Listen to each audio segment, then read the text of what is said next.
مو لازانيا عادية، هاي تاكو لازانيا. إذا جربتوها راح تدمنون عليها. أول شي نجهز الحشوة: زيت زيتون، بصل، فلفل، لحم مفروم، نحمسهم على النار. وراها نضيف بهارات التاكو مع صوص التاكو، نقلبهم على النار 10 دقائق. نجيب شرائح اللازانيا اللي سلقتهم مسبقا، ناخذ شوية من الحشوة، نحط جبنة شيدر مع موزاريلا، نلفهم بهذا الشكل.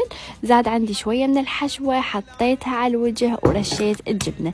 آخر خطوة نجهز البشاميل، نقلب الزبدة والطحين على النار، بعدها نضيف كاستين حليب، شوية من بهارات التاكو، وهواية جبنة موزاريلا. نصبها على الوجه بهذا الشكل، وراح أكسر 2 من خبز التاكوز، نرشهم على الوجه بهذا الشكل، وندخل من الفرن 35 دقيقة. وألف ألف عافية، لازم تجربوها كلش طيبة.